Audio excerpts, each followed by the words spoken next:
আবু বকরকে আমি আমার বন্ধু বানাইতাম।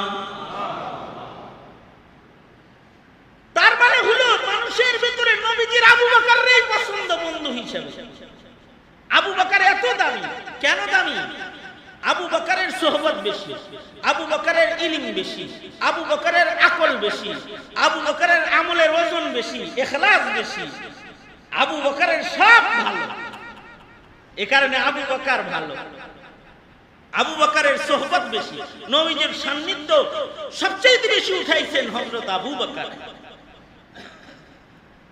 আবু বকরের ইলমও বেশি, হাদিস রিওয়ায়াত করছেন, কিন্তু সাহাবীরা সবাই বলে কান আবু বকর আ'লামানা, আবু বকর আমাদের মধ্যে সবচেয়ে বড় আলেম।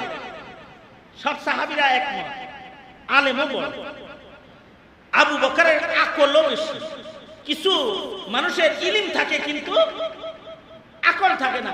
আকল যদি কারোর কম হয়, ইলম থাকার পরেও তার অনেক গলতি রয়ে যায়। এনে আবু বকরের ইলমও বেশি, আবু বকরের আকলও বেশি।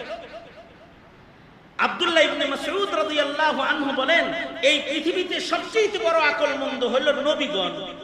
নবীদের পরে কিছু মানুষ ফুরসান ফিল আকল, আকলের রাজ্যের বাদশা আছে কিছু মানুষ, যাদের আকলের সাথে দুনিয়ার কারোর আকল মিলবে না, এমন কিছু মানুষ আছে। তাদের ভেতরে কারা কারা আছে উনি কিছু লোকের বর্ণনা দিলেন। ভালো আকল মন্দের ভেতরে একটা ভালো আকল মন্দ হলো আজিজে মিসর। আজিজে মিসর তো নবী না, কিন্তু আজিজে মিসরের আকল বেশি, আকল ভালো। আকল ভালো হওয়ার কারণে গোলামের বাজারে যায় মুসা নবী হযরত ইউসুফ নবীরে দেখা চিনা লাইছে আকল দিয়ে। এটা তো আসলে গোলাম না রে, এটা তো আসলে জিনিস, এটা আমাদের উপকারে লাগবো, যত দাম লাগে এটা আমার লয়ে লইছে। নিয়াতি আইয়ানফাআনা, তার দ্বারাই হতে পারে গোটা মিশরবাসীর উপকার হবে, আমরা উপকৃত হব। আও নাত্তাখিদাহু ওয়ালাদা, অথবা আমরা এই বাচ্চাটাকে নিজের সন্তান বানাবো। তার মানে চেহারা দেখে চিন্না লাইছে। এই যে চিনলো যে চেহারা দেখে, এখানে আকল মন্দ। এ কারণে কেউ যদি অলি চিনে সে আকল মন্দ। কোন পুলিশ অফিসার যদি চেহারা দেখে ডাকাত চিনে তাহলে সে আকল মন্দ।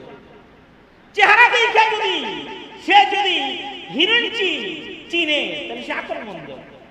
চেহারা দেখে যদি কার কাছে অবৈধ মাল আছে এটা বুঝালা তাহলে পুলিশ অফিসার